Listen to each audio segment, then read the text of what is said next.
Tudo começa quando uma menina curiosa pergunta ao pai por que o mapa de Edocia, o continente onde moram, está cercado por áreas totalmente cobertas de preto. O pai, com um tom sério, explica que além das fronteiras existem criaturas mágicas extremamente perigosas. Alicia, como qualquer criança cheia de perguntas, quer saber mais. Ele então continua, dizendo que existem 4 reis dessas feras mágicas, cada um protegendo um dos pontos cardeais, e que todos os esforços humanos para explorar além foram aniquilados por esses seres. O objetivo deles é simples, manter a humanidade dentro dos próprios limites, mas segundo ele, o mundo não acaba em Edócia. Existe muito mais além do que se pode imaginar. Alicia pergunta se isso significa que terão que passar a vida inteira presos naquele pedaço de terra. O pai responde que talvez sim, a não ser que a antiga profecia se cumpra. Ela fala sobre um herói entre todos os heróis, alguém que receberá uma arma lendária do rei de Hyden, derrotará os 4 reis das feras mágicas e assim abrirá caminho para que a humanidade conheça toda a extensão do mundo. Alicia fica espantada com a ideia e pergunta se esses reis são mesmo tão poderosos assim. O pai confirma. Segundo ele, dizem que cada um deles tem força suficiente para destruir o mundo inteiro. É por isso que, para enfrentá-los, não basta coragem. São necessárias as armas especiais forjadas pelo rei de Hyden. Essas armas são únicas e aumentam imensamente o poder de quem as empunha. Empolgada com a história, a garotinha decide naquele momento que se tornaria uma heroína. Seu sonho era conseguir uma daquelas espadas incríveis e abrir novos caminhos para a humanidade. E então, o tempo passa. Anos depois, Alicia já é uma adulta decidida e sente que chegou a hora de cumprir aquilo que prometeu a si mesma. Enquanto isso, um sujeito chamado Cats comenta o quão impressionante é ver tantos tesouros reunidos. Ele se refere, é claro, aos heróis ali presentes, todos portando as armas sagradas do rei. Ele alerta a todos: estão entrando em território de feras mágicas e o perigo é real. Cada herói ali representa uma nação diferente, o que significa que terão que agir com união. Contudo, o cavaleiro responsável pela segurança avisa que não podem continuar com a carruagem, pois ela está sob ataque. As criaturas começaram a cercá-los e não há mais tempo para hesitação. Stefan, com firmeza, ordena que avancem para as terras altas e que ninguém deve cair durante o trajeto. O combate começa e se estende por bastante tempo. Logo fica claro que esses heróis não são comuns. Cada um deles é forte o suficiente para derrotar qualquer monstro que apareça. Em certo ponto, uma cobra com 3 cabeças surge diante deles, mas com trabalho em equipe, conseguem derrubá-la sem maiores dificuldades. Depois de mais alguns avanços, chegam a um lugar conhecido como o Covil do Rei das Feras Mágicas. Aquilo que antes era só uma lenda, agora está diante deles. Era lá que queriam chegar. Só que a situação muda drasticamente com a chegada de uma criatura vinda da Montanha Lunar. Aquilo definitivamente não é como os monstros anteriores. Ali está ele, Clevates do Luar, um dos 4 reis das feras mágicas. Ele é o soberano do sul de Edócia e sua presença impõe respeito, mas os heróis não recuam. Eles afirmam com convicção, em nome da honra e de suas espadas de aço carmesim, que vencerão aquele oponente. Mas, assim que o ataque começa, Stefan é abatido quase instantaneamente. O inimigo ataca com brutalidade. Um dos heróis tenta contra-atacar, mas mesmo com os alertas de Alicia,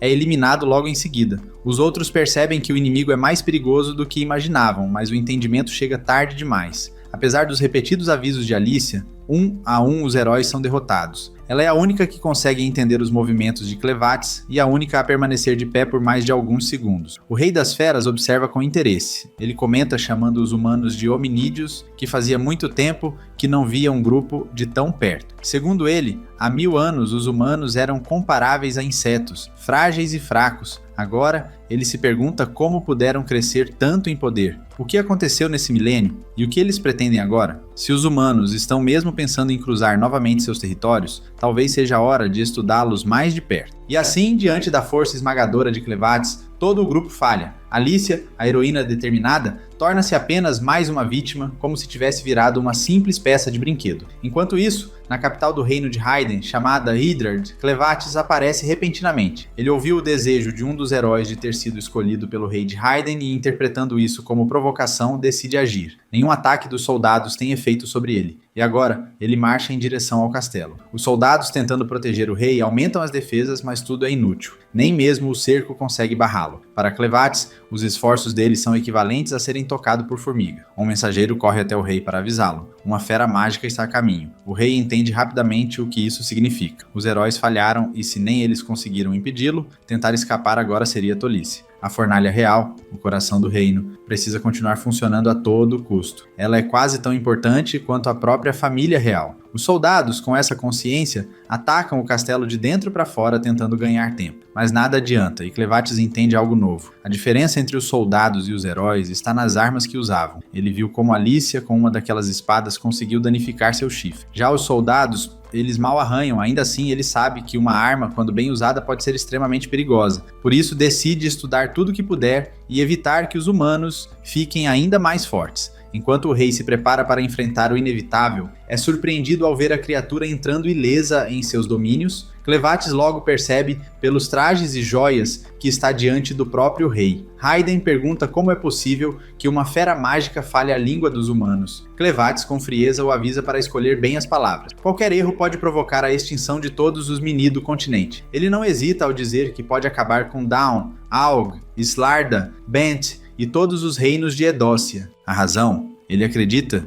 que, se um grupo teve coragem de atacá-lo, os outros podem pensar da mesma forma. Agora ele quer conhecer cada povo, entender que tipo de criatura são os humanos. E então, exige uma resposta clara. Por que o atacaram? Por que quiseram sua morte? A resposta do rei é seca, um monstro jamais entenderia. Para Clevatis, essa é a pior resposta possível. Isso basta para que ele decida reunir um exército capaz de destruir tudo. Mas, no meio do caos, escuta o choro de um bebê. Uma mãe implora por piedade e pede que a criança seja poupada. Clevatis, confuso, se pergunta se a mulher enlouqueceu. Foi ele quem causou toda aquela destruição. Pedir ajuda a ele é inútil. Mesmo assim, se apresenta, diz seu nome e reafirma seu plano de aniquilar tudo. Pede que ela não o odeie, mas entenda que o erro foi ter nascido humana, neste mundo. Mesmo diante dessas palavras, a mãe insiste. Diz que a criança não tem culpa de onde nasceu. E por mais que os adultos tenham cometido erros terríveis, isso não justifica tirar o futuro de alguém tão pequeno. Clevatis não sente a menor empatia. Para ele, todos os hominídeos são exatamente iguais, e isso se deve à certeza absoluta de que, quando estiver mais velho, vai empunhar uma espada e começar a invadir terras que não são dele. E por que ele tem tanta convicção disso? Porque conhece bem os hominídeos. Aos olhos dele, são as criaturas mais caóticas e perigosas que existem. Sua decisão já está tomada, vai eliminar todos. Mesmo assim, ao perceber que a mulher ainda acredita que pode contestar seu ponto de vista, ele dá uma chance. Pede que ela prove que está certa naquele instante. Ela, porém, admite que não pode, sua vida está no fim, mas o bebê pode provar. Ao ouvir isso, a mulher fecha os olhos. Clevatis fica dividido, mas no último momento decide pegar a criança e permitir que ela seja a prova do que foi dito. Para entender melhor, é preciso conhecer os 5 povos do continente. O primeiro é o dos Dawn, os mais numerosos, especialistas em construir e lutar. Depois vem os Aug, valentes caçadores e curandeiros. Em seguida temos os Slarda, que dominam tudo que envolve água e, curiosamente, detestam dividir espaço com as demais tribos humanas. O quarto grupo é o dos Bent, bárbaros que vivem em áreas selvagens e se orgulham de sua força, mesmo que lhes falte liderança e união. Por fim, aos Raiden, o povo mais antigo envolto em mistérios. Vivem cercados por montanhas, são mestres em forjar armas e objetos, e os únicos que conseguem manipular minério mágico com mana. Mas, fora das fronteiras, o que se sabe? Praticamente nada. Aquilo que está além é um completo desconhecido. Os Suminidas só têm conhecimento das feras mágicas extremamente perigosas e poderosas, e sabem que os 4 reis dessas criaturas sempre impediram qualquer avanço humano além das fronteiras. Na Montanha Lunar, Clevatis tenta restaurar a energia vital do bebê. Ele explica que isso é só uma medida temporária. Temporária para quê exatamente? Para o choro dele, claro, mas não demora para a criança voltar a chorar e Clevatis se vê completamente perdido. Não há som mais perturbador para ele do que aquele. Além disso, ele não entende por que os hominídeos têm uma pele tão delicada e começa a se convencer de que logo estará coberto por dejetos da criança. Cansado, pensa em deixá-la naquele lugar onde insetos se alimentam dessas sobras. E por mais estranho que pareça, dá certo, ao menos por um tempo. Logo depois, o pequeno volta a chorar. Clevatis tinha certeza de que os hominídeos só cresciam dormindo algumas vezes, mas percebe que estava enganado. Lembra-se das palavras de quem lhe confiou a criança e se pergunta por que aceitou esse pedido. Mas, como rei das feras mágicas, recuar não seria digno. Ele decide observar o crescimento daquela criança e, com isso, decidir o destino de todos os hominídeos. Em outro ponto, vemos os heróis derrotados, E entre eles está Alicia. algumas lembranças passam por sua mente. O momento em que perdeu o pai num ataque e o juramento que fez de destruir o rei das feras mágicas. De repente, ela desperta, sem entender onde está, até que escuta a voz de Clevates. Sua reação imediata é se preparar para se defender, mas não há armas ao alcance. Ele informa que jogou os corpos e armamentos no fundo do vale, e por mais improvável que pareça, acredita que ela é a única capaz de ajudá-lo, então decide reanimá-la. Ela só consegue se mover graças ao sangue demoníaco que ele injetou. Em outras palavras, Alicia se tornou uma espécie de cadáver com mobilidade. Ela está confusa, sem entender nada do que está acontecendo. A situação piora quando percebe que aquela criatura mágica fala a língua dos humanos e fica ainda mais desnorteada ao ver que seu corpo parece ter sido totalmente reconstruído. Clevates vai direto ao assunto. Ele descobriu que só Alicia pode ajudá-lo. E a tarefa que tem para ela é simples: alimentar o bebê. Sim, é exatamente isso. Mas, mesmo depois de algum tempo, nada acontece. E Clevates se pergunta o motivo. Alicia explica que só a mãe pode alimentar diretamente a criança. Ela se sente profundamente humilhada por ter sido ressuscitada para algo tão sem sentido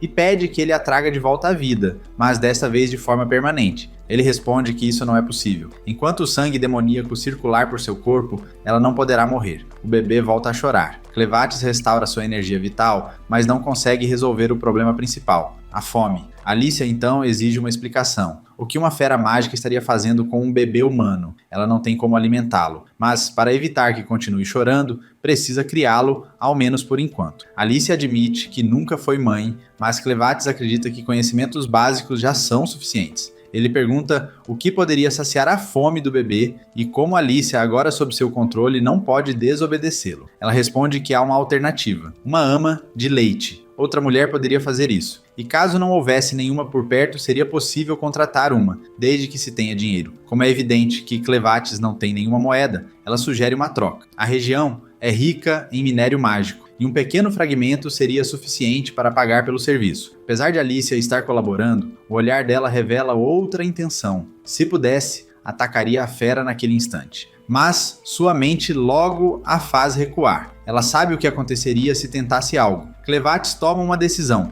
partir em busca dessa mulher. Alicia, porém, o interrompe. Como uma criatura tão imponente e assustadora contrataria alguém sem causar pânico geral? Ele então pede o bebê e diz que ela mesma vai atrás da mulher. Alicia tenta entender como tudo chegou a esse ponto. Um rei das feras com um bebê humano é surreal, mas seu objetivo agora é simples: levar o bebê para um lugar seguro e esquecer que essa criatura existe. Ela pede para ficar com o bebê, mas Clevates nega. Ele não está disposto a deixá-lo longe de seus olhos. Por isso decide mudar de forma, assumindo a aparência de um garoto com chifres. A transformação o deixa parecendo uma versão demoníaca de algum personagem de clã sombrio. Confusa, Alicia pergunta o que aquilo significa. Clevates explica que controla sombras e adotou essa forma por ser parecida com quem cuidava do bebê antes. Só isso. Mas, mesmo assim, ainda precisa esconder certos traços de sua forma original. Agora, com essa aparência, acredita que também precisa de um nome. Ele escolhe se chamar Clevates. Ao pensar nisso, percebe que o bebê também precisa de um nome. Então Alicia decide chamá-la de Lua. Sim, ela era uma menina,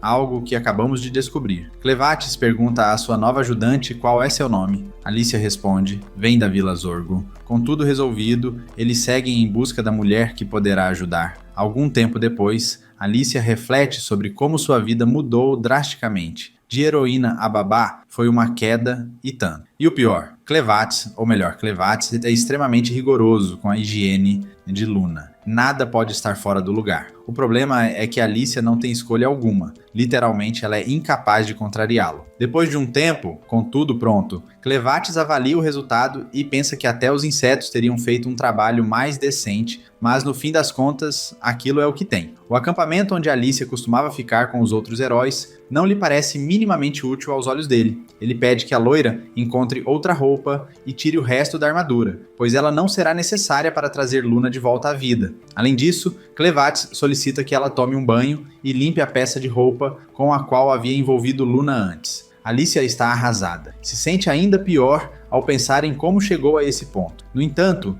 nota algo que a faz prender a respiração. Aquele brasão pertence à família real de Hayden. Agora tem quase certeza. Luna é da realeza. Enquanto isso, em Hyden, um homem observa os destroços da cidade, incrédulo diante da destruição que uma única fera mágica causou. A ideia de que o rei tentou se aproveitar de uma velha lenda lhe parece completamente absurda. Aquilo sempre foi considerado apenas um conto distante, algo impossível. Mesmo assim, ele tentou. O homem se pergunta se o rei havia perdido o juízo e agora, mais do que nunca, reconhece que a princesa herdeira tinha todos os motivos para estar preocupada. Ele revela que havia um plano para tirar a infanta do castelo durante o batizado, mas ao chegar não vê sinal de sobreviventes em parte alguma. Tudo parece ainda mais desesperador ao lado das ruínas. Dorrell, o nome do sujeito, conclui que, no fim das contas, aquela história antiga não passava disso. Uma simples fábula. Dorrell pretende relatar ao imperador que a tentativa fracassou. Com o castelo de Hydrart em ruínas e a suposição de que o rei morreu, o reino de Hyden logo se tornará um lugar vulnerável. É natural esperar que outras nações e vilarejos se movimentem.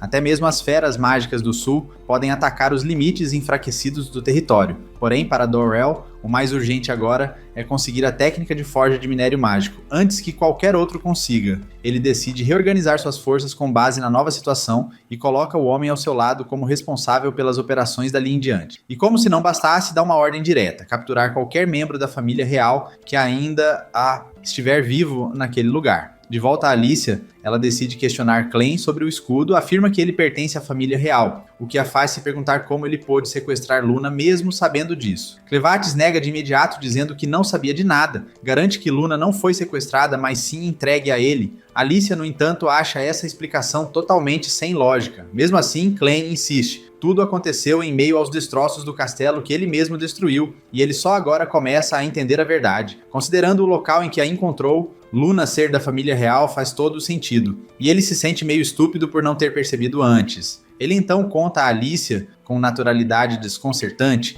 que também matou o rei e que ela não deveria estar tão surpresa com isso. Ela, por sua vez, mal consegue acreditar no que houve. Clevatis tenta se justificar, dizendo que os ataques vieram do outro lado primeiro, então ele apenas revidou. Alicia, preocupada, explica que se o rei realmente estiver morto, todos estarão procurando pela criança com sangue real. Clegane não entende o motivo disso, mas ela esclarece. Trata-se da técnica secreta de forjamento de minério mágico. Apenas a família real de Hyden possui essa habilidade? Clegane pergunta se é esse o material usado para fabricar as armas que os heróis carregavam e Alicia confirma. Para ele, é curioso que Luna tenha ido parar justamente em suas mãos. Talvez seja porque o destino dela já estava escrito, por isso decidiu que vai mudar as regras do jogo. Luna será a nova governante, e ele, o ministro que irá apoiá-la sem aparecer. Alicia ouve aquilo completamente perdida. Clevatis admite que no início não tinha nenhuma intenção de poder, mas, pensando bem, ver o mundo dos hominídeos de cima não parece tão ruim. Seria até divertido enviar espiões para se infiltrar e destruí-los quando bem quisesse. Alicia se arrepende amargamente por ter tocado no assunto. Agora tem certeza de que tudo ficou muito mais grave, mais sombrio do que poderia imaginar. Clevatis precisa sair dali logo. A magia e a água que mantém a pequena viva não durarão para sempre. Alicia tenta manter a calma, mesmo sabendo que ao chegarem à cidade ninguém aceitará um homem com um chifre na testa como autoridade. E quando ele perceber isso, como vai reagir? O que mais a preocupa, no entanto, é a obsessão de Clegane por Luna. Se algum dia ela for tirada dele, as consequências podem ser terríveis. Alicia entende que precisa impedir isso a qualquer custo, e sim, está ciente de que essa pode ser sua última missão como heroína, mas de repente, alguém surge atrás de Clegane. E aí tudo acontece muito rápido. Alicia observa o que se segue sem entender direito. Ela tinha certeza de que os inimigos estavam derrotados, mas não estavam. Inesperadamente, Clevatis cai inconsciente no chão. Ela mal acredita no que vê. Logo depois, ela mesma é atingida. Não compreende como a situação virou tão rapidamente de cabeça para baixo.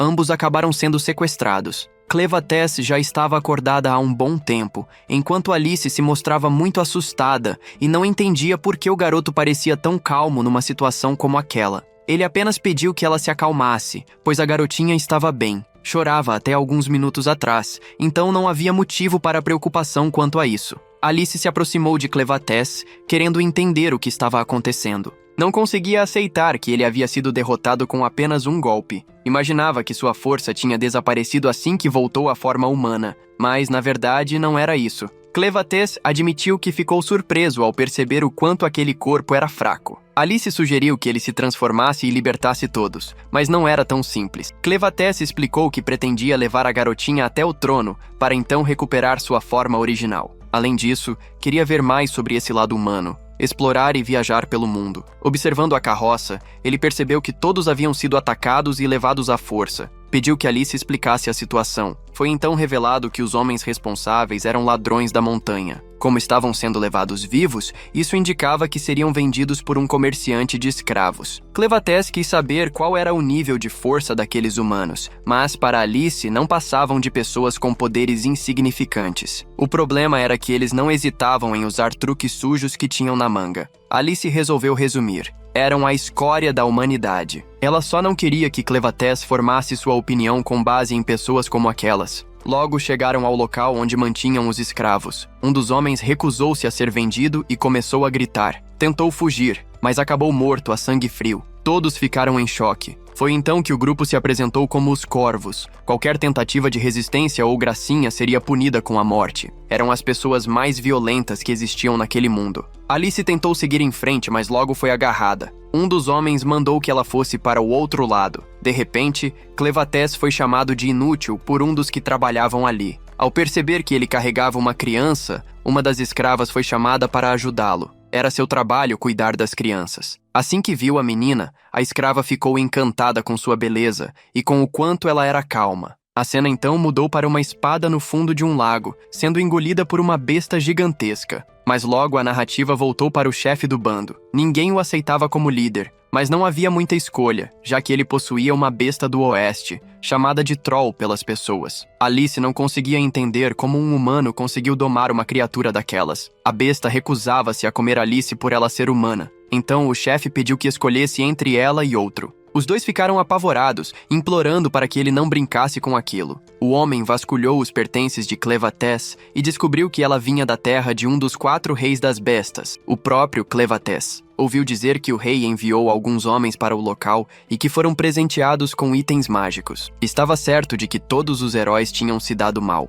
Também ouviu que um deles era uma mulher. Disse que um minério daquela pureza não costumava surgir em humanos. Ao observar Alice, notou que ela tinha um bom corpo e parecia calma demais. Concluiu que ela fazia parte dos heróis. Explicou que o reino havia sido atacado por Clevatès, que destruiu toda a cidade. Para os Corvos, a situação não poderia estar melhor. Alice percebeu que o homem usava uma lâmina avermelhada. Não entendia como ele tinha acesso a um item tão raro. Era uma arma que apenas a família real conseguia forjar. Quanto mais vermelha, maior a pureza. As armas feitas com aquele material aumentavam o talento de quem as empunhava, mas aquela era falsa. Os Corvos vendiam falsificações e ainda comercializavam escravos. Ninguém conseguia notar a diferença. O homem comentou que toda a família real havia sido morta no castelo, o que os afetou bastante. Atenas, o reino, fabricava essas espadas. Se o reino parasse de produzir, o valor delas dispararia, e poderiam vender por preços absurdos. Pretendia aproveitar isso para lucrar muito. Além disso, os tesouros antigos também valorizariam. Eram ladrões cruéis e colecionadores de tesouros. Havia apenas 2 formas de conseguir um tesouro: sendo reconhecido como herói pelo rei ou roubando de um herói morto. Conseguir o tesouro de um herói morto era mais fácil, já que a maioria morria em batalhas nas terras das bestas mágicas. O homem acreditava ter dado sorte. Um herói tinha aparecido e queria saber o paradeiro do tesouro de Alice, além do destino dos outros 12 heróis enviados para a Terra Mágica. Deu então a ordem para que seus capangas fossem com Alice em busca dos tesouros dos guerreiros, mas alguns sugeriram que seria melhor usar Alice para outra coisa, já que era uma heroína. O chefe se irritou e mandou que parassem de ser burros. Alice devia saber onde estavam os outros heróis, e com isso poderiam fazer uma fortuna. Até que todos os tesouros fossem recuperados, Alice não poderia morrer. O resto ficaria a cargo dos escravos. Ordenou que a levassem de sua sala. Mas, se quisessem se divertir, podiam fazer o que quisessem com a garota, desde que não a machucassem demais. Os homens se animaram com a ideia. Puxando-a pelos cabelos, decidiram levá-la para um local afastado. A cena mudou para Clevatès em um bar, onde percebeu que todos os homens eram grosseiros e desonestos. Ao olhar para trás, viu uma garota amamentando a garotinha. Depois de colocá-la no berço, pediu para que ficasse um pouco sozinha, pois ia servir algumas mesas. Enquanto pegava as bebidas, levou um chute para que andasse mais rápido. Até Clevatès acabou sendo forçado a servir as pessoas. Todos o elogiaram por ser bem alimentado e prestativo, mas a mulher que o observava sentiu um arrepio só de olhar para ele. Achava que devia ter sangue orc. A cena mudou novamente. Nilo, a garota, estava levando bebidas, mas acabou sendo derrubada e puxada pelos cabelos. Foi levada para aprender uma lição. No bar, comentavam que os homens ali tinham gostos estranhos para garotas. Do lado de fora, ela era agredida com tapas. Logo pararam de bater em Leno e decidiram voltar para o bar, mas começaram a ficar tontos e desconfiaram que tinham bebido demais. De repente, foram mortos por Clevatès. Após derrotar os bandidos, ele comentou que ela tinha 2 melões incríveis e queria saber mais sobre a gangue de ladrões. A garota contou que cresceu naquele lugar. Tinha uma mãe, mas só se lembrava dela de costas. Mal recordava seu rosto. Tinha certeza de que a mãe era uma escrava, usada como queriam. Não sabia o que havia acontecido com ela, pois sumiu quando Leno tinha 12 anos. Desde então, a violência foi toda direcionada a ela. Apanhava tanto no rosto que perdeu quase todos os dentes. Agora só escutava de um ouvido. Com o tempo, percebeu que a mãe a tinha protegido. Passou a viver como um animal, mas a situação ficou um pouco mais suportável quando Dona Karen chegou ao local. Karen lhe ensinou muitas coisas, e com o tempo, Leno achou um jeito de ser útil para as pessoas da ilha. Produzia muito leite e conseguia amamentar os bebês. Clevatès comentou que ouviu dizer que apenas quem deu à luz podia amamentar. Quis saber onde estava o filho dela. Com um olhar triste, Leno contou que ele morreu durante o parto. Quando ainda estava em sua barriga, ele se mexia, mas ao nascer, já estava sem vida. Nilo conseguia sentir o quanto o corpo da criança ia esfriando. Depois disso, sentiu como se o mundo tivesse virado apenas escuridão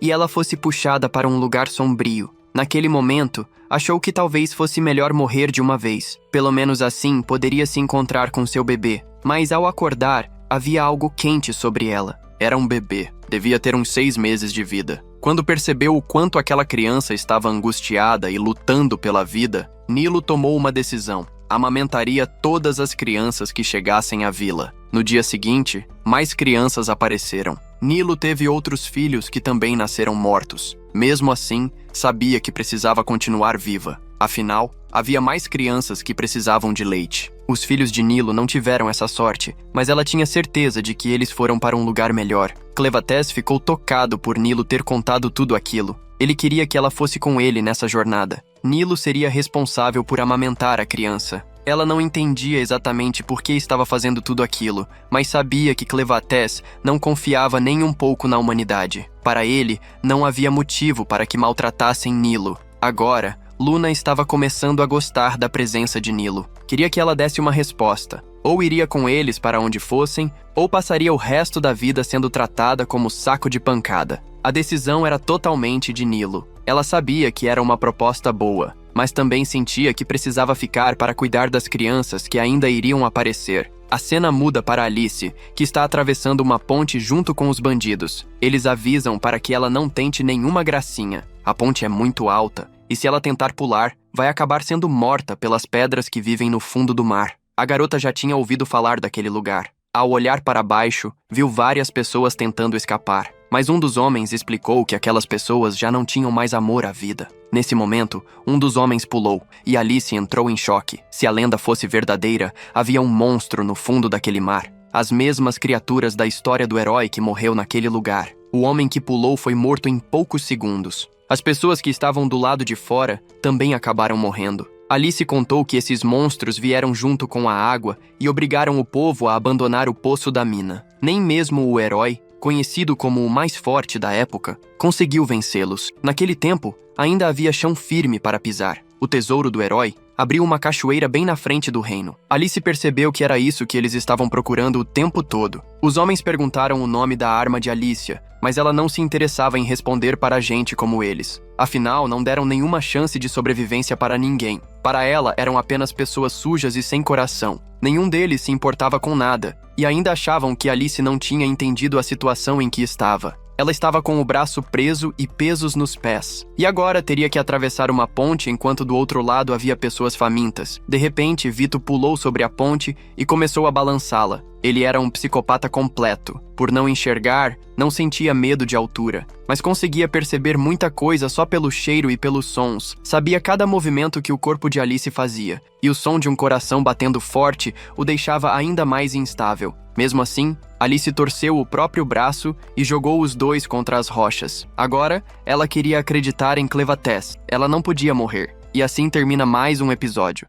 Os homens ficam se perguntando o que realmente aconteceu para a garota ter se jogado de tanta altura. Vendo que ela morreu, agora não sabem o que vão dizer ao chefe, já que Alice iria levar todos eles até Clevatès. Sem ter escolha, precisam descer, porque se o chefe descobrir, vai acabar com a raça de ambos. Enquanto isso, Alice conseguiu voltar à vida, mesmo com o corpo todo quebrado, mas não sente nada abaixo do pescoço. Todo o seu corpo está imóvel e os bandidos estão se aproximando. Ela precisa encontrar um jeito de sair dessa situação. Quando menos espera, seu sangue começa a subir e Clevatès aparece, xingando-a por ter perdido muito sangue. Alice pergunta o motivo de Clevatès estar tão pequeno. O garoto diz que seu poder é determinado pela quantidade de sangue mágico da pessoa. O tanto de sangue que Alice tem no corpo é o que vai mantê-la viva. Se ela perder tudo, vai acabar morrendo de verdade, e não há muito o que fazer. Enquanto Alice tiver alguma utilidade, ele vai trazê-la de volta ao corpo sempre que for possível. Ao fazer isso,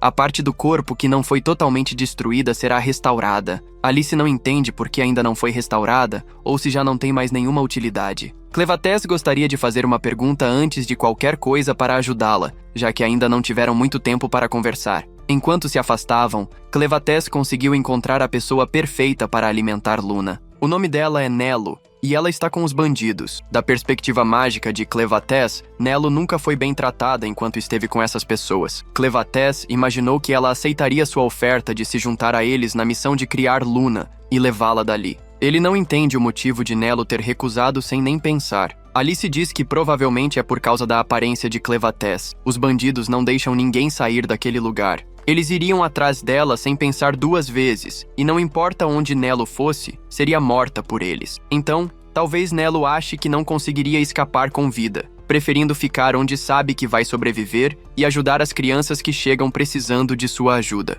Clevatès entende, mas ainda não sabe como convencê-la a ir com eles. Alice diz que precisam acabar com todos os bandidos para que Nello se sinta segura para partir. Assim, ninguém vai persegui-los. Com o poder de Clevatès, ele poderia derrotar todos com extrema facilidade, mas decide que não vai fazer isso. Ele não pode deixar que ninguém descubra que se afastou da Montanha da Lua. Não quer que ataquem o local durante sua ausência. Clevatès tem os próprios motivos para estar viajando, principalmente por causa de Luna. Por isso, quer que Alice acabe com os bandidos. Ele quer que Alice elimine todos os que se autodenominam corvos, já que ela fazia parte do grupo dos 13 heróis. Matar esses bandidos seria uma tarefa fácil para ela. Alice pede para que espere um pouco. Não é fácil eliminar tantas pessoas sem nada em mãos. Os heróis não são invencíveis. Logo em seguida, Alice volta à vida e seus ossos começam a se encaixar novamente. Os bandidos não entendem o que está acontecendo, vendo a garota toda espatifada no chão voltar à forma normal. Alice sente uma dor horrível por causa dos ossos se juntando. Os homens entram em choque e sabem que isso não é possível. É algo fora da realidade, mas isso não importa. O que realmente importa para todos eles é que ela esteja viva para levá-los até as armas do herói. Se for preciso, podem arrancar seus braços e pernas, mas ela precisa estar viva para guiá-los até os tesouros. Partindo para cima dela, Alice recebe o golpe apenas para conseguir pegar a espada, o tapa-olho e tirar as algemas dos pés. Ao se equipar, percebe que está imunda, mas mesmo assim vai usar tudo para parecer uma pirata e acabar com todos. Alice decide que vai fazer o que Clevatès quer: eliminar todos os bandidos. O garoto precisa encontrar Nello o quanto antes, para convencê-la a ir com eles. A cena muda para a garota explicando que demorou porque estava alimentando o bebê. Preocupada com a amiga, gostaria que ela tomasse mais cuidado. Agora, as duas precisam limpar todo o local antes que os bandidos cheguem. Nello começa a limpar, e Carmen não entende o motivo de tanto bom humor. Nello quer saber mais sobre o mundo, já que está com os corvos desde que nasceu, e não conhece nada da vida fora dali. Carmen não sabe ao certo como é o mundo lá fora. Assim como ela e as outras pessoas que estão nesse lugar, ou perderam suas casas, ou cometeram crimes muito graves. Ela não tem boas lembranças do mundo exterior, por isso não consegue explicar para Nello. Ela gostaria de saber o motivo de Nello querer saber tanto sobre o mundo de fora. Imagina que esteja pensando em fugir, mas na verdade, Nelo nem pensa nisso, pois acredita que não tem como fugir. Ainda assim, está curiosa para saber como é o mundo lá fora. Um dos escravos a convidou para escapar, mas quando menos espera, o líder dos corvos ouve tudo. Dando um tapa em seu rosto, começa a gritar com Nelo, dizendo que não tem como fugir daquele lugar. Os homens que não a quiserem mais vão jogá-la fora como se fosse nada. É por isso que as mulheres daquele lugar precisam se ajudar. Ela chama Nelo de inútil, dizendo que logo ela foi convidada a fugir, e a outra, não. Perto de dar outro tapa na garota, o líder aparece e ambas ficam em choque. Ele está bravo porque as pessoas não conseguem comer sem transformar o local em um chiqueiro. O homem não entende e nem quer saber sobre o que estavam discutindo, mas vê que uma amiga bater na outra é algo inadmissível. Pergunta o motivo de estarem ali, já que nunca aparecem. Ele explica que ouviu dizer que algo novo chegou. A garota explica que acabou de chegar um bebê. O homem chama Nelo para mostrar onde está a criança, dizendo que vão engordá-la um pouco. Ao ver a expressão preocupada da mulher, ele a encara com raiva. Irritada, ela espera ele sair e começa a gritar, dizendo que só Nelo consegue alimentar as crianças. Nem todas as mulheres produzem leite. De repente, Clevatès aparece atrás da garota e diz que ninguém mais consegue alimentar Luna, porque Nelo acabou de ser levada. Ela acabou desejando uma coisa que não podia ter: liberdade. Ao reparar nos olhos da garota, nota que estão vazios e sente medo só de encarar. Clevatès quer que ela conte tudo direitinho. Levando Nelo para um local bem afastado, o homem revela que ela sempre viveu ali, mas nunca soube da existência daquele lugar. Ele explica que já foi uma mina com muitos minérios raros. O combustível da lamparina é esse minério, que também pode ser usado para outras coisas. Recentemente passou a ser chamado de magia. Antes de entrar para os corvos, o homem passou anos pesquisando sobre isso. Ao olhar para o chão, Nelo se assusta ao ver o crânio de uma pessoa jogado ali. O homem pede calma, dizendo que pode ser só de um rato, já que eles são pragas nesse lugar. De repente, a lâmpada se apaga e ela não consegue ver mais nada. Ao chamar pelo patrão, ele diz que logo vai acender de novo. A lamparina pode estar com defeito, só precisa de um segundo. Quando a luz volta, uma grande criatura aparece. O homem explica que usa os minérios mágicos para controlá-la. Os corvos nunca perdoam traidores, e o pequeno desejo de Nelo pelo mundo exterior é considerado uma traição. Por isso, ela será executada e servirá de jantar para Beth. Tentando fugir da mina, Nelo pensa que, se tivesse segurado a mão de Clevatès, isso não teria acontecido. Perto de ser engolida, Clevatès aparece diante da garota. Ela fica triste por não poder mais alimentar Luna, e é engolida logo em seguida. Clevatès pede para que Luna não chore. Comer e ser comido faz parte das regras da natureza. O líder pergunta quem é Clevatès, mas o garoto só queria saber o que é essa aberração que está bem na sua frente. Ele é o Troll do Oeste e não entende como essa besta mágica pode estar nas mãos de um simples humano. Isso definitivamente não faz parte da ordem natural. O líder também quer entender como Clevatès consegue ficar tão calmo na frente de uma criatura como a Beth. O homem acha um desperdício dar uma criança como comida para a Beth, mas mesmo assim deixa que ela faça a festa. No entanto, a criatura acaba ficando completamente descontrolada, e ele não entende o que está acontecendo. Logo em seguida, a besta vomita Nelo de volta, e Clevatès percebe que o medo dela era tão grande que acabou expelindo a mulher que ainda está respirando, mesmo com muita dificuldade. Clevatès quer que alguém cuide dela, e quem pode fazer isso é Luna. Então os dois são levados para fora dali. O líder quer entender o que aconteceu, já que Clevatès não está obedecendo como sempre fazia. Ele quer que todos comam juntos, Luna, Clevatès e a criatura. Ao olhar para trás, o líder pergunta onde está o bebê. Ele também questiona se Clevatès é um usuário de magia. O garoto não faz ideia do que é magia, e o líder acha que ele está se fazendo de bobo. Então explica que foi a sua geração que criou o conceito mágico da magia e pede para que todos prestem atenção, porque vai dar uma aula sobre os princípios básicos. Ele tira um pó de dentro da blusa. Dentro estão algumas larvas que conseguem controlar o hospedeiro. Isso levou muito tempo para aperfeiçoar e até agora ele só consegue controlar uma troll fêmea. Mas um dia pretende ser capaz de controlar todas as criaturas do mundo.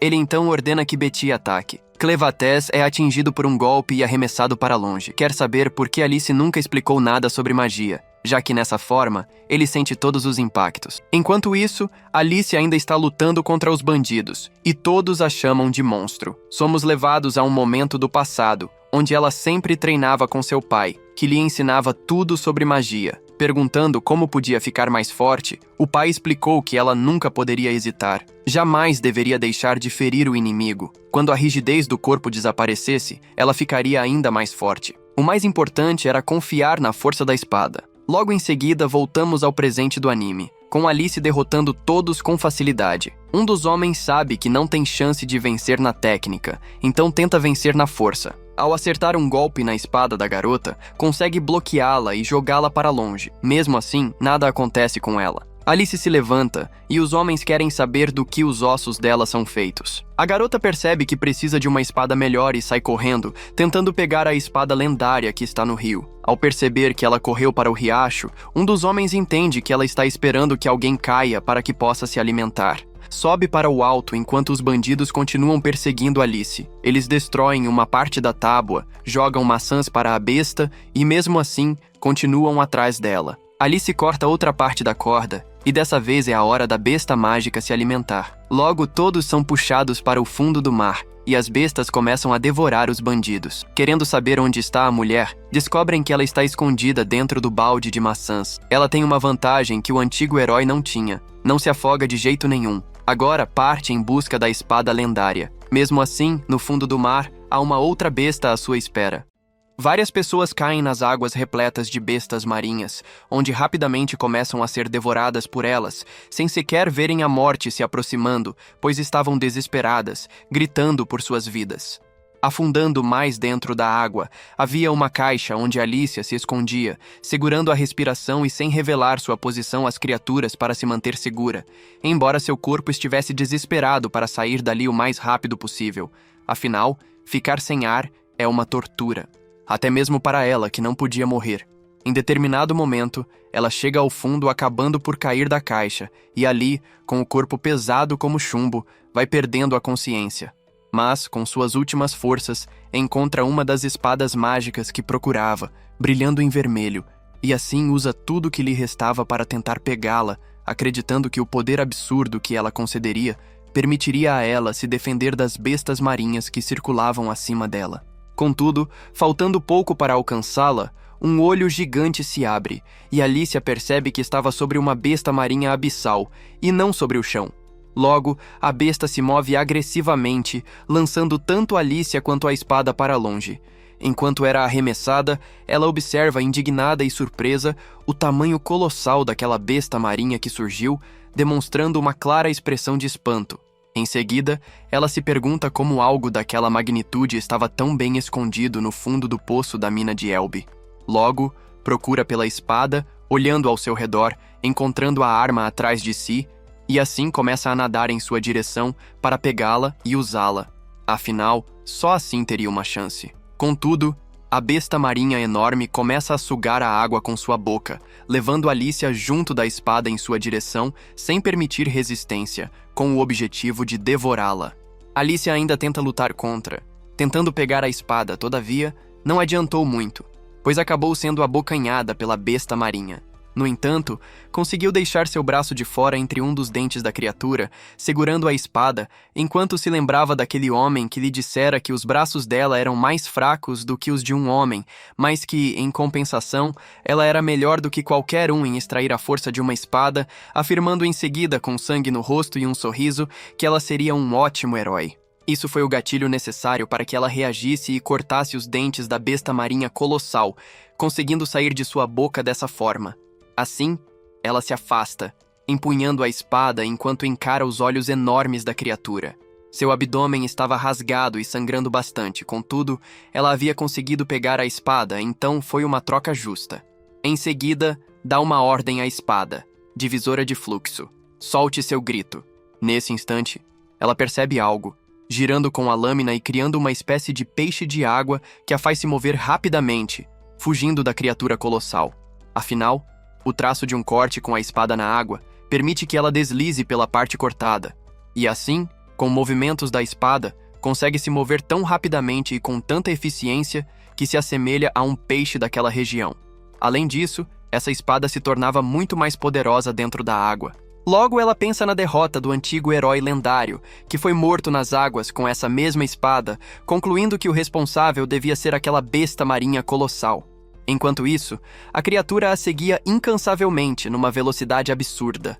Alicia olha para a besta marinha e pensa que aquilo era tão grande que nem parecia deste mundo, chegando à conclusão de que se tratava de uma espécie anciã, ou seja, vive há dezenas de milhares de anos, dormindo por eras e raramente aparecendo.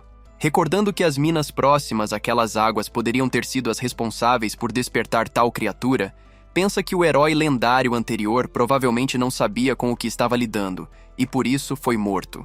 Ela começa a subir até se aproximar da superfície, onde estavam outras bestas marinhas devorando os restos dos homens, e assim corta uma das criaturas enquanto sobe rapidamente, com o plano de sair da água para respirar, afinal, ficou muito tempo submersa. Ela sai da água com tudo, caindo de pé no solo, enquanto outros homens comentavam sobre o fato de ela ter saído daquele lugar com a famosa espada lendária. Mas antes que pudesse dizer qualquer coisa, a criatura colossal emerge das águas, com seus inúmeros olhos vermelhos e imensos fitando o local. A besta marinha assemelhava-se muito a um polvo, pois possuía tentáculos, e com eles começou a destruir o lugar, agarrando vários homens para devorá-los, jogando-os em sua enorme boca. Alicia reage a um tentáculo que se dirigia a ela, cortando-o com facilidade antes que a atingisse. Contudo, entende perfeitamente que um herói sozinho não tem como enfrentar um ancião. Além disso, até outras bestas marinhas poderosas estavam em silêncio diante daquela criatura colossal. Chega à conclusão de que irá embora. Afinal, não valia a pena perder tempo ali, pois já havia conseguido a espada.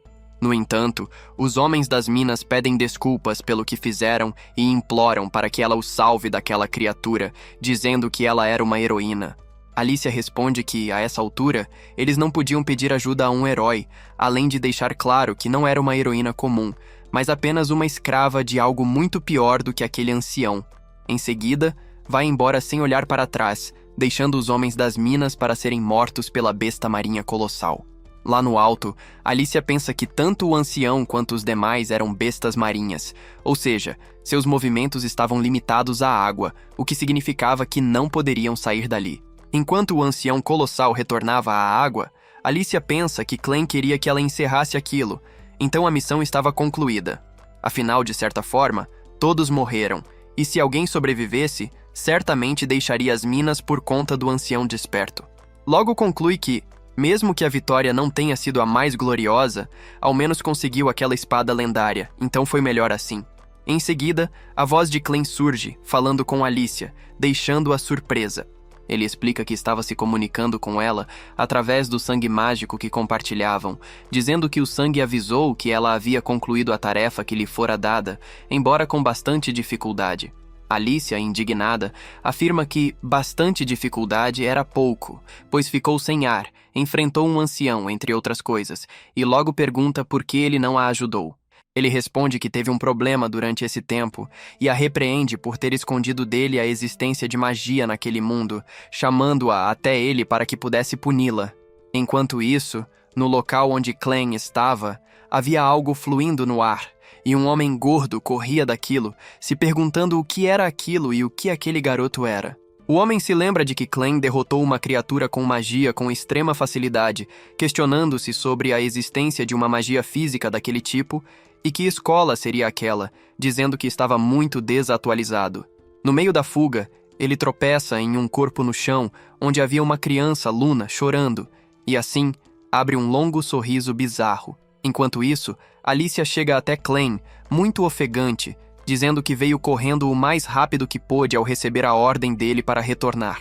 Ele, no entanto, afirma que ela demorou, o que a deixa irritada, pois viera na maior velocidade possível. Ele pergunta sobre a espada e ela responde que não a entregaria, afinal, arriscou a própria vida para consegui-la. Ele diz que não tem problema e logo comenta sobre a fumaça, dizendo que nem um rato e nem ela estavam sendo afetados, apenas ele mesmo, e conclui que a fumaça afetava os sentidos das bestas marinhas, pois não conseguia sentir cheiro algum e havia muito zumbido em seus ouvidos. Ele comenta que até poderia se transformar e dispersar toda a fumaça, mas o local era apertado demais, e Luna estava perdida por aí junto da ama de leite, Nell, que estava quase morta. Por isso, ordena que Alicia faça algo. Afinal, ela entendia de magia. No entanto, Alicia responde que nem todos têm a capacidade de utilizar magia, pois alguns nascem sem esse talento, e ela era uma dessas pessoas sem o dom. Ela explica que a magia vem de uns minérios específicos, que quando alguém que pode usar magia os toca, consegue extrair um poder oculto, podendo assim utilizar magia. E como ela não é capaz de usar magia, se ela tocar nesses minérios, nada acontece. Clem a chama de inútil e começa a sair dali para procurar Luna, mesmo que talvez já esteja morto. Assim, Alicia, meio tensa, pergunta o que ele fará se ele estiver morto. Clem responde com um olhar assustador que caso ele esteja morto, perderia todo o interesse que tem na humanidade, deixando-a mais tensa. Afinal, percebeu que ele já estava determinado a destruir a humanidade, e a única coisa que estava atrasando-o de fazer isso era o Luna, chegando à conclusão de que Luna precisa imediatamente ser encontrado. Enquanto os dois procuravam por eles, acabaram encontrando um rastro de sangue pelo corredor. Alicia questiona se ela estava ferida, e ele diz que estava sangrando bastante, embora ele tivesse estancado parte do sangramento, mas estava tão ferida que ela não conseguia se mexer. Alicia então pensou que, se ela não saiu se arrastando, ela deve ter sido arrastada por alguém. Mais distante, à frente, vemos Nell segurando a capa daquele homem sendo arrastada por isso, afinal estava tentando impedir que o homem levasse o Luna, implorando para que ele não fizesse nada à criança, enquanto o homem mandava ela soltar sua capa, até perder a paciência e chutar várias vezes a cabeça dela, dizendo que essa capa era de penas negras, única nesse mundo, e por isso era bem cara. Mas ela não soltou, afinal queria muito salvar a criança. O homem olha para Luna e lembra da hora em que o encontrou. A criança chorou tão alto que conseguiu quebrar o vidro da luminária que ele carregava. E logo ele percebeu que o neném teria uma aptidão mágica muito boa. Por isso o capturou e estava levando-o junto de si mesmo, pensando provavelmente em vendê-lo. Por isso, carregava aquele sorriso bizarro em seu rosto, sem contar que o bebê era um indiano de sangue puro com aptidão para magia, e por isso não iria largar o bebê de jeito algum. Logo ele pega uma faca e se prepara para cortar a mão da Nell, mas antes de fazer algo, Alicia chega, impedindo-o, perguntando o que ele iria fazer com a faca. O homem, perplexo, pergunta como ela estava ali e o que tinha acontecido com os homens que estavam com ela.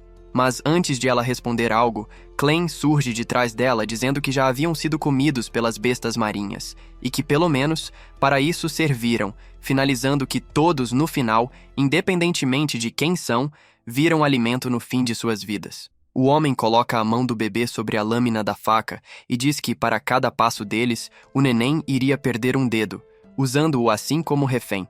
Clem, com um olhar frio, diz para ele fazer o que quiser. O homem fica perplexo com a resposta de Clem, quase como se não acreditasse nisso, mas Alicia pede para Clem esperar. Afinal, aquele homem não estaria blefando e seria capaz de fazer isso até mesmo com um neném.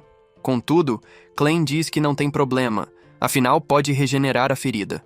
Só que Alicia diz que ele não regenera a dor, e sabe bem disso. Por isso diz para deixá-la resolver a situação. Desta forma, ela chama o homem e sugere negociar, desenfaixando sua espada e mostrando que era a espada lendária dos Hiddens, que o homem reconheceu rapidamente ao visualizar a marca na bainha dela e sua coloração avermelhada que refletia uma luz carmesim. Alicia joga a espada numa parede atrás dele, dizendo que era isso que ele queria, e que ela conseguiu pegá-la no fundo daquele lago infestado por bestas marinhas, e que se ele quisesse pegar a espada, bastava soltar Luna e pegá-la com as duas mãos, afinal estava fincada na parede e seria difícil tirá-la com uma mão. Dito isso, ela continua falando que ele pode pegar a espada e ir embora, ou até atacá-la. Mas, caso ele faça algo com Luna, ela mesma fará questão de pegar a espada e matá-lo, dando a ele um olhar assustador. Desta forma, ela pergunta a ele se quer morrer ou ficar com a espada. O homem ri e diz que agora tem certeza. Para ela oferecer a espada em troca do bebê, ele realmente é um ideano. Então vale bem mais que a regalia lendária. Dito isso, ele pede mais a ela, querendo a localização de todas as espadas espalhadas por aí, caso ela queira que ele não morra junto da criança.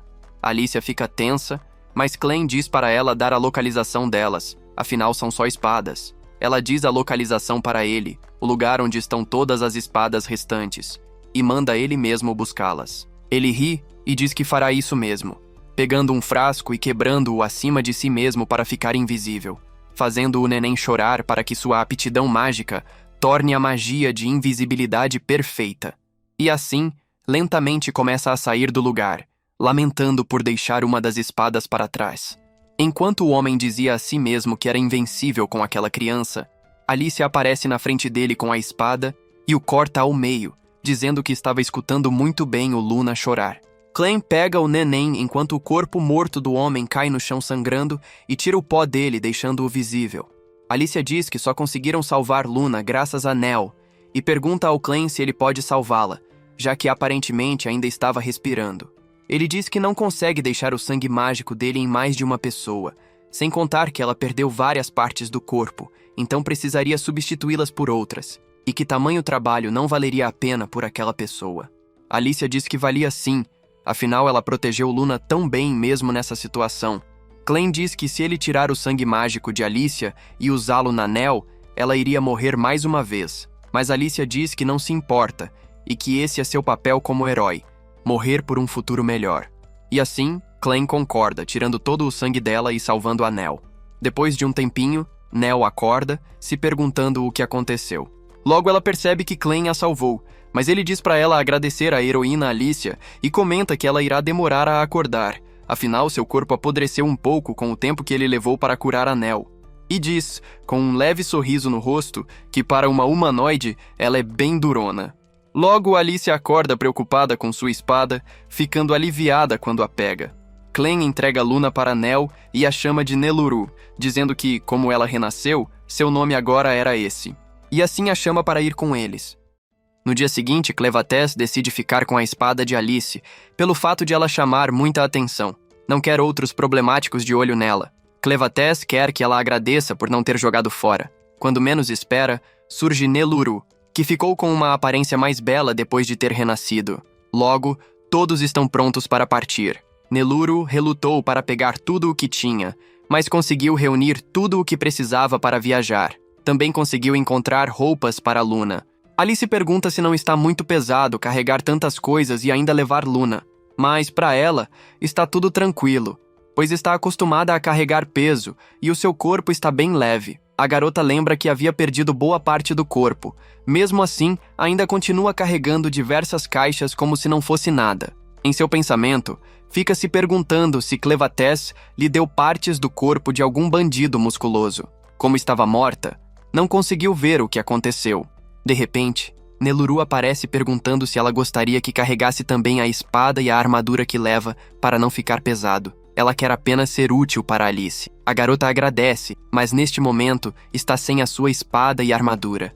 Alice lembra que, caso queira alguma espada ou armadura, a Dona Carme disse que o mestre Vroco guardava as melhores em sua mesa. Alice pergunta se pode ter alguma espada. Clevatès decide, pelo fato de ela, sem espada, ser apenas uma inútil. Saindo correndo do local, Neluru acha a garota bem animada e fofa. Clevatès não acha isso, mas eliminar os bandidos foi um ótimo trabalho.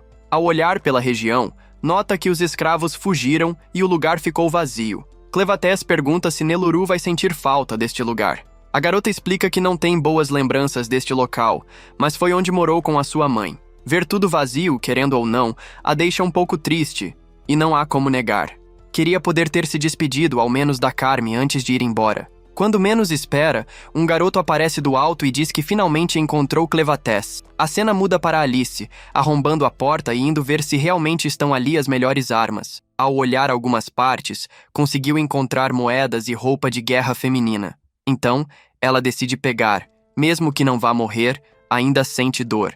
E nem Clevatès vai se importar, caso ela use uma armadura de couro. Ao abrir a gaveta, conseguiu encontrar algumas espadas e percebe que são bem equilibradas e leves. Não é uma arma negra de Raiden, mas é uma boa espada. De repente, a sala é quebrada e ela percebe que Clevatès está indo em sua direção. Clevatès reclama que não gosta deste corpo leve pelo fato de acabar sendo arremessado para longe com muita facilidade. De repente, o garoto aparece perguntando se ainda há outras pessoas como Clevatès. Partindo para cima de Alice, ela consegue desviar, mas apenas com o vento o chute corta o rosto da garota, e ela percebe que esse não é um chute comum. O rapaz percebe que eles têm corpos muito ágeis para conseguirem desviar de seus chutes, mas quer saber por quanto tempo. Dando diversos chutes no ar, Alice percebe que ele ataca várias vezes do alto, mas cada ataque é muito poderoso. Após se afastar, nota que ela é resistente e lança magia de vento contra Alice, que não consegue desviar e acaba sendo arremessada para longe. Mesmo sendo jogada, Alice fica de pé, e o rapaz percebe que ela é realmente uma pessoa resistente.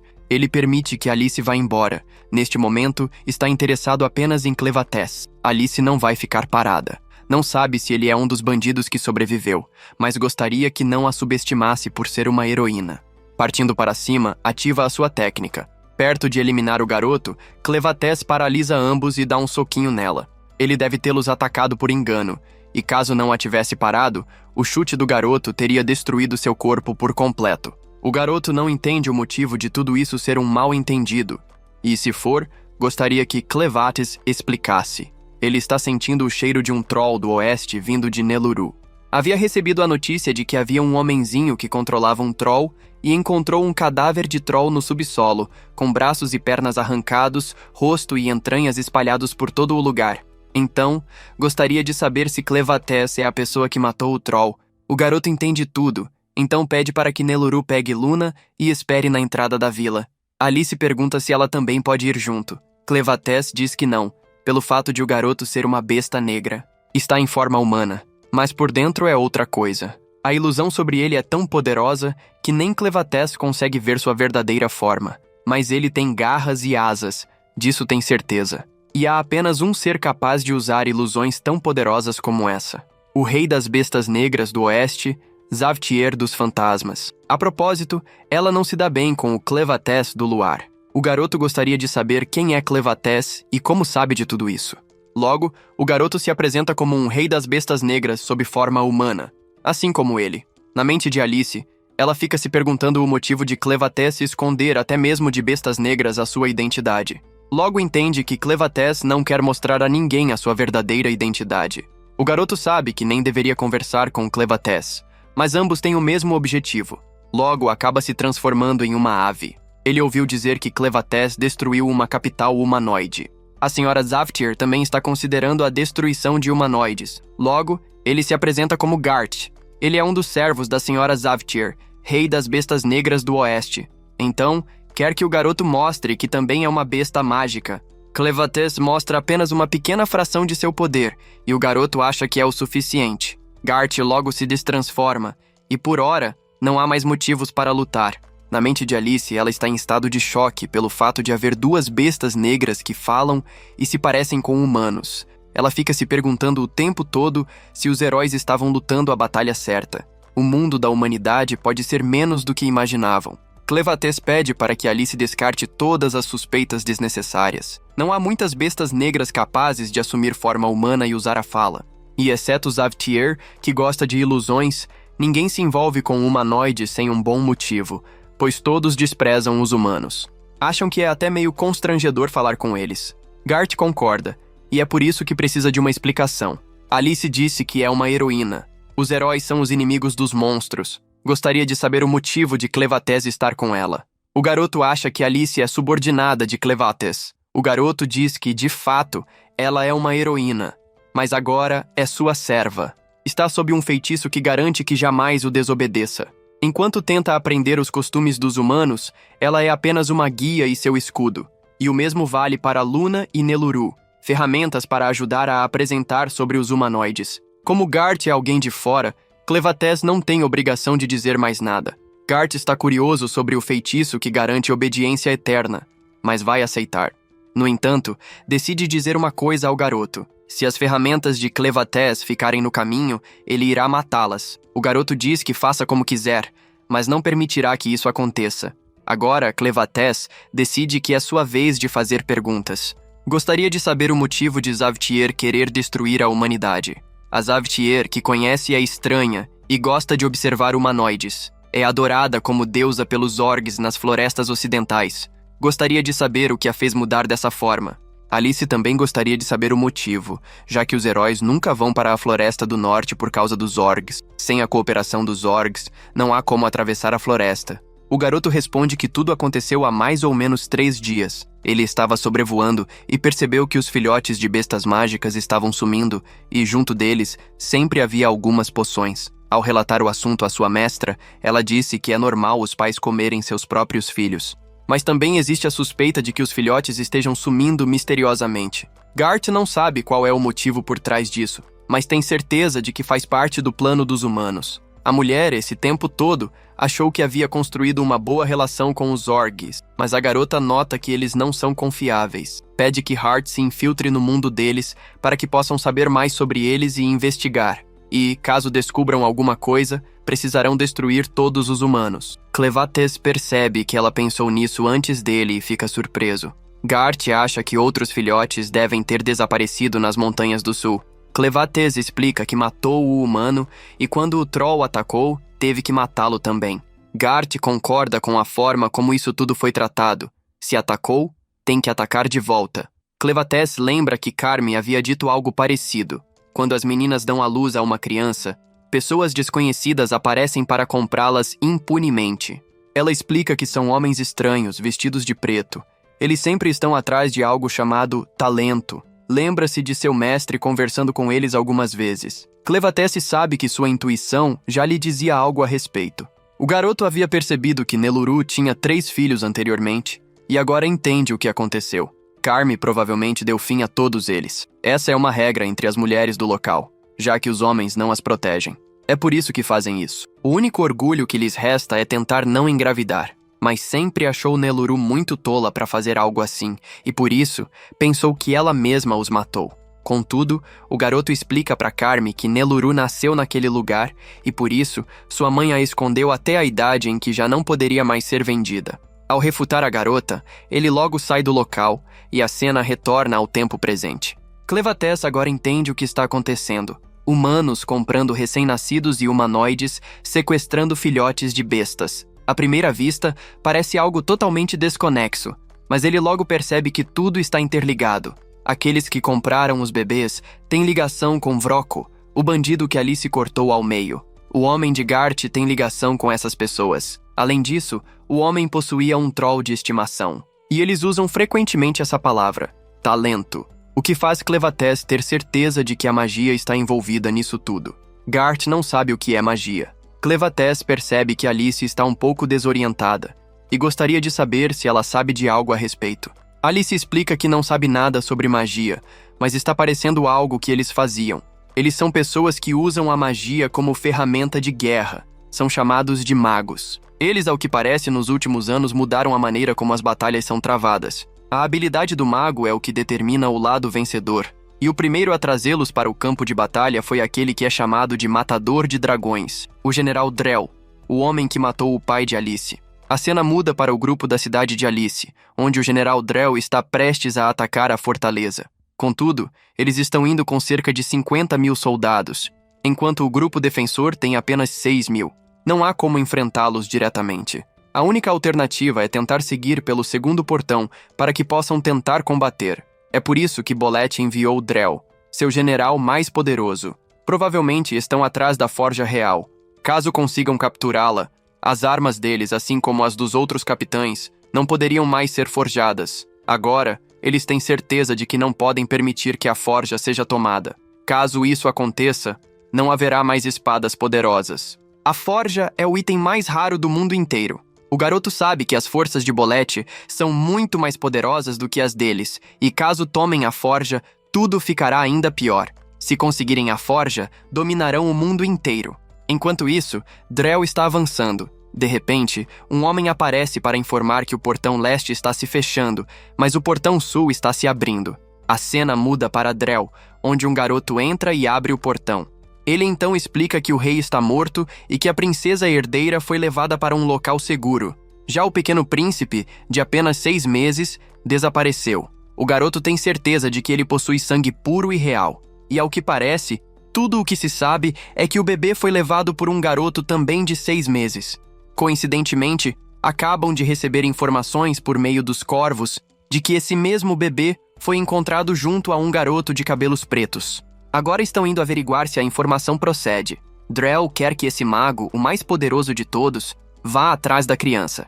Espera que o garoto retorne com o bebê assim que chegar à capital. E assim termina mais um episódio. Eu sei que está ficando cada vez mais emocionante, porém precisamos esperar até a próxima quarta-feira. Bom, vejo você lá. E se gostou e chegou até aqui, comente Luna. Um abraço e até mais.